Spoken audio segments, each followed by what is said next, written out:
We are at the end of 1944. After the collapse of both the Western and Eastern fronts during the months of June and August, the Allies are only a few kilometers from the original border of Germany.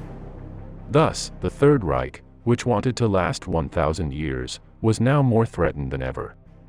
It was precisely in this situation when the German leaders began a total mobilization, in a desperate attempt not to be defeated.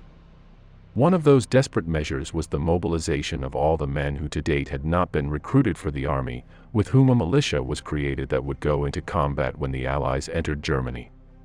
So then, we are going to see what was the origin of this last great military unit, and what were its characteristics. The origin of the Volkssturm, which in our language means storm of the people, is located during the months that elapse from August to October 1944, due to the need for new troops to defend the borders of the Third Reich, after the loss of almost 3 million soldiers in the last 12 months.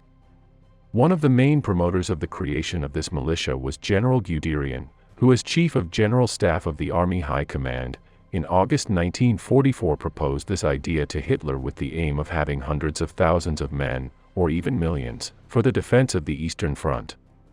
Thus, this first idea consisted of mobilizing all those men who, due to age and occupation, had not yet been mobilized for combat, and placing them under the control and direction of the Wehrmacht. The first response of the German leader to such a proposal was to reject it.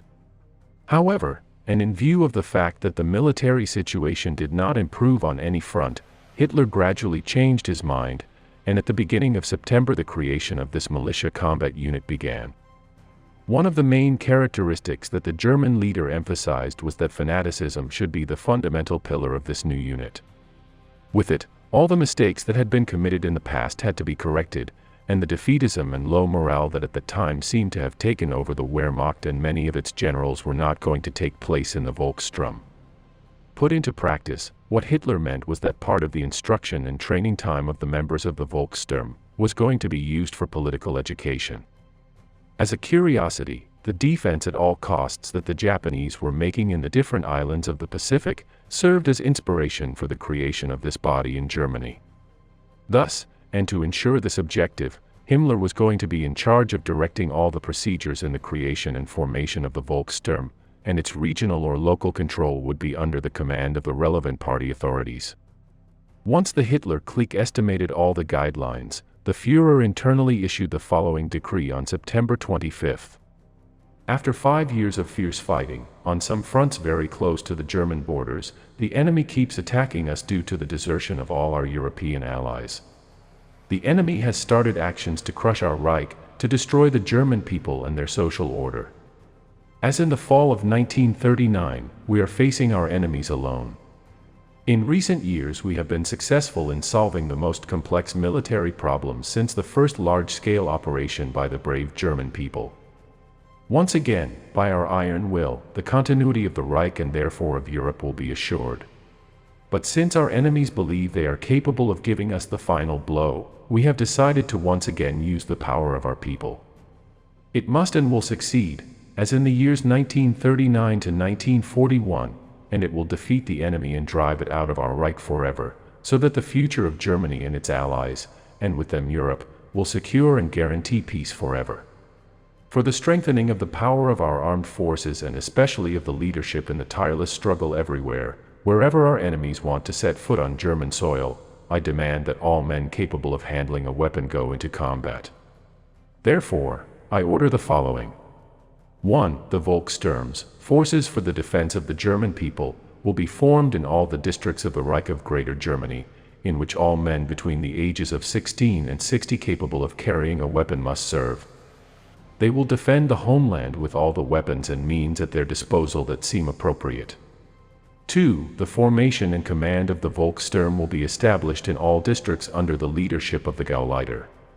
They will have the most capable organizers and leaders of the party, from the SA, the SS, and the HJ. 3. Members of the Volkssturms will be granted the status of serving soldiers. 4. The affiliation of the members of the Volkssturm to the party organizations remains unchanged. However, the Volkssturm service has priority over all other services. 5. The Reichsführer SS, as commander of the reserves, is responsible for the military organization, training, armament, and equipment of the German Volkssturm. After this decree, the first steps began to be taken internally, and a month later, on October 18, Himmler gave a speech in which he officially promulgated this decree of Hitler. In said speech, in which he was accompanied by Guderian, Himmler placed special emphasis on the fact that the main objective of this militia was the defense of Germany against the enemy troops that threatened it both in the east and in the west. So from this point on, the posters announcing the decree began to be posted on the information panels in all German cities. As we can imagine, this news was not received very sympathetically by mainly the older population, nor by mothers who saw how their young children were going to be used in combat. If the professional and well-equipped Wehrmacht of Europe had failed to defeat the Soviets, nor repulse the invasion of France, what were they to achieve? In addition, there were some words that Himmler said that deeply disturbed them and filled those men with fear and confusion, this being the following: "With the Volkssturm the Allies will never have a safe rear," Himmler said in his speech on the October 18th. What was the Reichsfuhrer trying to say with this statement? Were these men being called openly to a guerrilla fight? Armed civilians attacking from the rear? These and other similar questions were the ones that many of those who were going to be mobilized asked themselves. Their fear was not unfounded, because if the Volkssturm was created as a partisan force, as many understood at first, they would not be under the regulation of the agreements established in The Hague in 1899 and 1907, in which they fixed the regulations that countries at war had to comply with. Thus, if the Volkssturm were considered a partisan unit, the Allies would have carte blanche to shoot all its members and not accept their surrender. Despite the fact that numerous efforts were made by the German authorities to explain that the Volkssturm was going to be officially constituted as one more unit of the German army, and therefore would not be considered as partisans, part of the population could not leave to feel some concern. The issue of uniforms, for example, was one of those that most concerned its members. Germany did not have the capacity to uniform these new 6 million troops that were going to make up the Volkssturm, so each one was going to wear their own clothes. How were they going to be differentiated then from a simple civilian?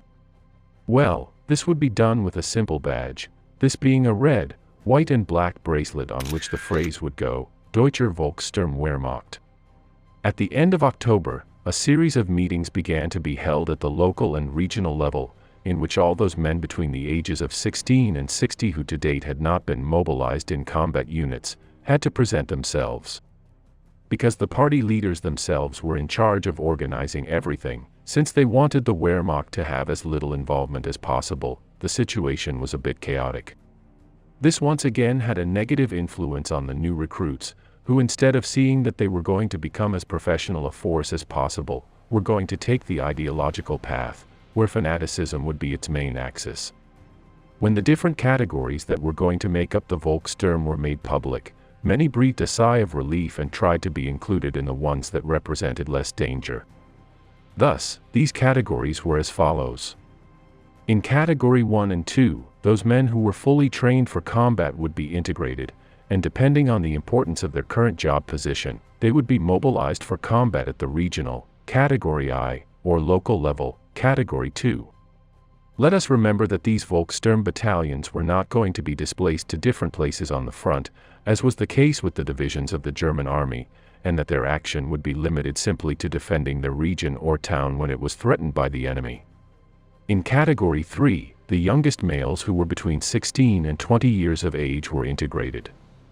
Finally, Category 4 would include men who, due to their physical conditions, whether due to age or any type of disability, could not be used in combat as such. Thus, its role would be limited to support actions in the rear. It was this last group in which the majority of older people believed that they were going to be assigned, and hence the certain relief they felt. However, approximately 22% were assigned to Category 4, 68% to 1 and 2, and the remaining 10% of the total of 6 million were young people between 16 and 20 years of age. To begin to imbue them with that spirit of combat and dispel negative thoughts, starting on November 12th, a series of massive rallies began to be held, in which the men of the Volkssturm would parade and end up taking their oath. I take this sacred oath before God that I will be unquestioningly faithful and obedient to the great German Reich and Adolf Hitler. I solemnly promise that I will fight boldly for my homeland and die better for sacrificing freedom, thus leaving the social future of my people to the mercy of fate. It should be noted that this activity on November 12 took place on a Sunday, which was when said civilians had their day off, so that in no case would it interrupt the country's economic activity. Let us remember that all these men carried out some type of work activity, mainly in industry or the field, and because of this, they received their military training during their few free hours. Again, this was a cause for concern among the ranks of the Volkssturm, who saw that they would very possibly have to go into combat soon, and that they were not receiving adequate military training. In addition, their training sessions were carried out with scarce and outdated weapons, which did not allow all of its members to practice shooting. These weapons consisted of those that the party, the SA, the Hitler Youth, and even those that the different local police could provide. In the same way that it was done with the uniforms, in which each one wore the clothes they brought from home, it was also required that all those who had hunting weapons or those of the old battles, contribute them for the cause. This meant that the armament of the Volkssturm was very varied, in which, in addition to having inadequate weapons for the combats of 1944 and 1945, they also had the handicap of having little ammunition that was no longer manufactured. So these training sessions became little more than drills, marches, and political propaganda, rather than purely military training. Although they were insisted time and time again that they had to resist fiercely and fanatically against the relentless enemy that was upon them, the question that many asked was how and with what they were going to be able to do that. What these men to whom combat was imminently presented themselves really wanted was to be as close as possible to the Wehrmacht, and for their material and instruction to be as professional and complete as possible. But what capacity did Germany have to properly arm these men if in September 1944 the Wehrmacht itself reported a deficit of 714,000 rifles, 58,000 machine guns and 3,000 mortars? Let us remember that at this time Germany, despite its chaotic situation, was at its peak of production. However, the needs at the front were so great, and so much material had to be replaced, that this armament deficit could not be solved. In any case, once the front was minimally stabilized, by the end of the year some weapons could be given to the Volkssturm. The equipment that most appealed to many of these men who were World War I veterans was the MG-42 machine gun and the Panzerfaust anti-tank weapon. On the other hand, their little training was reduced to the few hours that these men had when they finished their workdays and on Sundays. And this is how the days went by until little by little the year ended, and 1945 arrived, this being the year in which these units would enter into combat to defend their regions and towns. Now that you know the origin of this militia unit, and its main characteristics, would you like a second part in which we analyze what its main actions in combat were?